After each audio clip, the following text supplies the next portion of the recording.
Bonjour à tous. Aujourd'hui, je vous propose de réaliser une vidéo de... Bonjour à tous. Bonjour à tous. Aujourd'hui, je vous propose de réaliser une vidéo sur le logiciel Fil-Carto. Fil-Carto, c'est quoi? C'est tout simplement un logiciel de cartographie automatique qui a été conçu par un ingénieur cartographe français du nom de Philippe Wagnier. Donc, comme vous pouvez regarder, observer sur mon écran, pour télécharger Filcato, il faut juste taper Filcato dans la barre de recherche de Google. Ensuite, vous cliquez sur le premier lien. Vous arrivez sur cette page où on vous présente en quelque sorte les différentes fonctionnalités du logiciel. Donc, qu'est-ce tout ce que vous pouvez faire avec le logiciel et aussi une brève présentation de l'auteur, du concepteur Philippe Wagnier.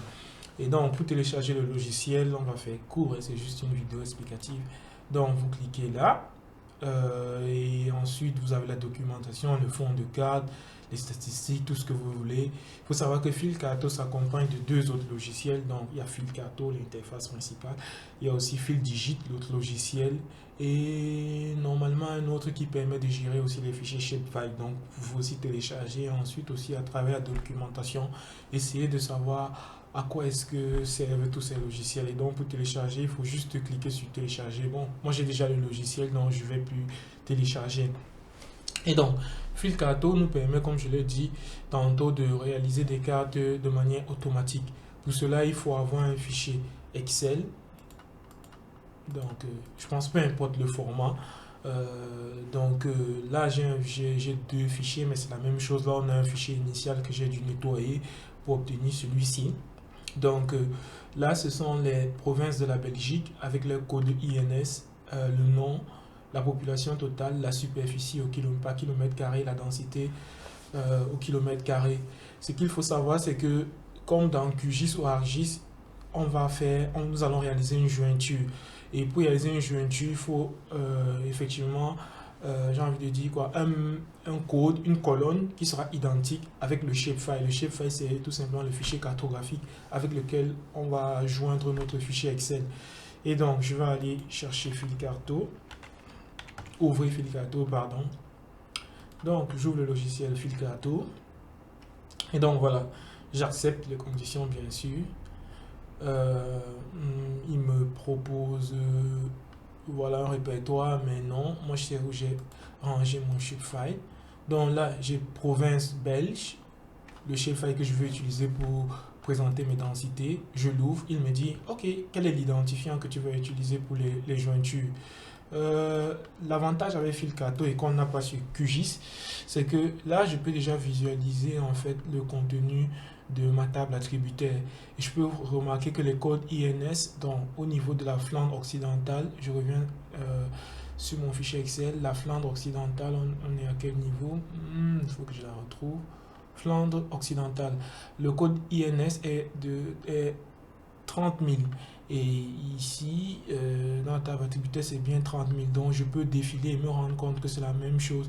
Au Brabant Wallon, c'est 20 002. Le Brabant Wallon, on est où? Brabant Wallon, c'est 20 002. Donc, je vais choisir comme identifiant le code INS. Donc, je sélectionne le code INS, je l'envoie de l'autre côté et je valide. Ok, il me demande le type de projection. Je prends une projection nomique et je valide. Il me dit, ok, quel est le fichier Excel avec lequel tu veux réaliser ta jointure? Et donc, moi, je choisis province Belgique.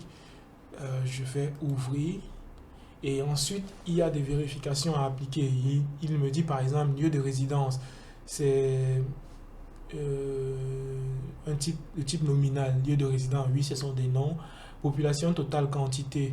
Population totale, ce sont des quantités. Superficie au kilomètre carré, il dit que ce sont des rapports. Non, ce sont des quantités. Donc, je clique juste dessus, un clic gauche, ça change, un clic gauche, voilà, quantité. Et ensuite, densité, il me dit densité, habitants au kilomètre carré, c'est un rapport. Je dis, ouais, rapport du nombre d'habitants sur la superficie au kilomètre carré. Si je voulais changer, je clique gauche dessus, nominal, non, quantité, non, rapport. Ok, et si tout est en ordre, je fais continuer. Et donc voilà ma carte qui apparaît. On a toutes les 10 provinces belges.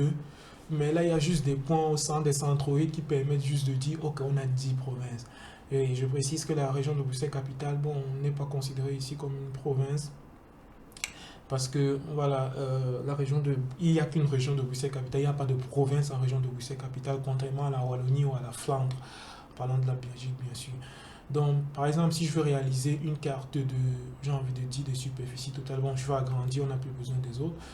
Si je veux réaliser la carte, bon, on va faire comme ceci, pour que j'ai un peu plus d'espace, de meilleure visibilité. Voilà, si je veux avoir la carte des superficies, je fais juste le clic gauche sur population totale, sur population par exemple, il me dit comment est-ce que tu veux représenter tes populations. Je dis bon, carte en cercle proportionnel, et hop, on a nos cercles proportionnels. Donc, je peux déjà voilà une carte qui a été réalisée. Si je veux une autre carte, je me dis bon, ok, je veux la carte des superficies, et hop, on a les superficies au kilomètre carré. Là, il a choisi des cercles proportionnels, mais il n'a pas présenté tous les cercles proportionnels parce que là, on a 1, 2, 3, 4, 5, 6 cercles proportionnels et pourtant, on a bel et bien 10 provinces. Je ne pense pas qu'il y avait sauf s'il y a des provinces qui ont les mêmes superficies. Voilà, voilà un premier cas. J'avoue qu'au niveau de la légende, c'est pas le top parce que on a au niveau de l'identifiant 4440. Bon, là, on a la superficie 4440 km² et l'identifiant, c'est 8000. Si je lui demande de m'afficher les identifiants, je clique là. Vous voyez que 8000, ça correspond à quoi? Oui, c'est ça. C'est, je crois, sauf si je me trompe, c'est la province du Luxembourg. Je crois que c'est la province du Luxembourg en Belgique. J'espère que je ne dis pas de bêtises. Et donc, on peut aussi afficher les numéros. Donc, les numéros de chacune des provinces. Les noms, par contre, ça ne marche pas. Je ne sais pas pourquoi. Ou encore les valeurs. Les valeurs, je crois que ça, c'est beaucoup plus la densité parce que là, on a des décimales. Mais bon, si on revient au cercle proportionnel, donc voilà nos cercles proportionnels. Et en fonction des identifiants, si on prend par exemple l'identifiant, cet identifiant-ci, 20 002, on voit qu'on a une densité, une superficie de 1091 km² et 20 002, ça correspond à quoi? À la province du Brabant Wallon. Le Brabant Wallon, je crois que c'est bien ici. Donc on est à 1091 km². On voit que c'est bel et bien le plus petit cercle. Et là, le Brabant flamand, on est à 2001. Donc, ça n'a pas été présenté au niveau de la légende. Peu importe. Donc, voilà une manière de présenter les cartes. Mais l'avantage, l'astuce avec Fil Carto, que je trouve génial, c'est que vous pouvez décider d'afficher à la fois la population et la densité, par exemple. Il va vous dire, alors, comment est-ce que vous souhaitez afficher, présenter tout cela? Bon, je clique juste là. C'est le logiciel qui fait tout le travail, en fait. Donc, là, on a les densités par habitant au kilomètre² en fonction des couleurs, la variation des couleurs, la variation, pas des couleurs, pardon, la variation de, pas la variation des couleurs, mais la variation de la teinte. Donc, au niveau de la province d'Anvers, on voit que on a les plus fortes densités, à savoir 618 habitants au kilomètre², bon, disons 618 habitants au kilomètre². Dans le Brabant flamand, nous sommes à 516 habitants. Les deux provinces de Flandre occidentale et orientale, nous sommes aux alentours de 516. La même situation au niveau de la province du Brabant wallon. Et ensuite, le reste, bon, la province du Hainaut, la province de Liège, et ainsi de suite. On est aux alentours de 351 et voilà, au Luxembourg, on a les plus faibles densités.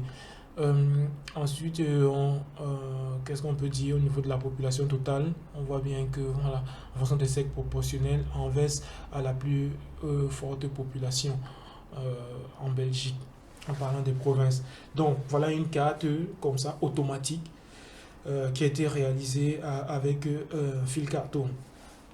Donc, ensuite, l'habillage peut se faire sur Inkscape, parce que vous êtes d'accord avec moi que cette légende, elle est un peu compliquée pour les profanes. Donc, l'avantage, un autre avantage avec Filcato, c'est qu'en fait, on peut venir fichier, enregistrer le fichier, pardon, où est-ce que je me retrouve, fusionner, enregistrer macro, enregistrer, et donc, non, ça c'est du texte, donc, ok.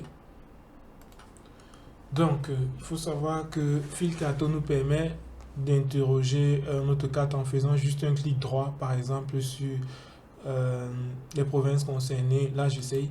Un clic droit, on a le lieu de résidence, province d'Anvers, population totale, superficie au kilomètre carré et la densité. Province du Limbourg, province de Liège, province de Namur et province du Luxembourg. Donc voilà, et ensuite aussi on a le code INS qui nous a permis de faire la jointure. Et après pour fermer, il suffit juste de cliquer sur la croix. Concernant les densités au niveau de la légende, vous devez faire très attention parce que là on a 1, 2, 3, 4, 5, 6 classes. On a 6 classes. Mais au niveau des valeurs, on a 1, 2, 3, 4, 5, 6, 7. On a 7 valeurs. Et vous conviendrez avec moi que nous avons une classe, notamment celle-ci, qui ne sert à rien puisqu'elle n'est pas représentée dans notre carte. Donc il y a des retouches comme ça à faire. Et heureusement, ça ne pose pas de véritables problèmes parce qu'on peut faire ces retouches par après sur le logiciel Inkscape ou Adobe Illustrator. Ça dépend de celui avec lequel vous vous sentez le plus à l'aise. Donc, par exemple, là, au niveau des classes de valeur, on a 61, le seuil 61, une densité de 61, on a encore une densité de 61 là, et à partir de ce niveau, on a, on va dire, à partir de 61, 54 à 351. Donc, au-delà de 61, 54, parce que 61, 54, c'est la province du Luxembourg, 61-54. Et à ce niveau, entre 61-55, on va dire entre 62 et 351, on a qui? On a Liège, on a Namur, on a 348, ouais, on a le Hainaut et on a le Limbourg, 349. Voilà. Donc voilà les provinces, les 4 provinces qui sont dans cette classe-ci. Et en orange, on va dire au-delà de 352 habitants au kilomètre carré, on a quelle province? Le Brabant flamand, 351,79. Voilà, donc c'est le seuil. On a la Flandre orientale, 485, et on a la Flandre occidentale, 371. Et au-delà de 500, donc avec un seuil de 516, on a le Brabant flamand. Et au-delà de 516, on a la province d'Anvers. Voilà, donc la légende, elle est prête, mais après, c'est à vous aussi de retravailler cette légende-là pour qu'elle soit plus correcte. Et ça, c'est facile à faire. Pour faire cela, il faut juste cliquer sur carte. Vous choisissez sous quel format est-ce que vous souhaitez enregistrer vos données. Donc, par exemple, si c'est Inkscape, SVG, si c'est Adobe Illustrator, voilà, vous choisissez et voilà, vous enregistrez voilà, par exemple, je peux faire, on me dit c'est déjà le cas, c'est déjà enregistré, j'ai dit non, ok, et puis voilà, l'enregistrement est fait. Donc, voilà une manière assez simple de réaliser les cas. Dans une prochaine vidéo, je vais vous montrer comment est-ce que on peut modifier ces données-là sur Inkscape le plus facilement possible. Donc, c'est tout pour cette vidéo et je vous remercie de l'avoir regardé jusqu'à la fin. Merci et salut.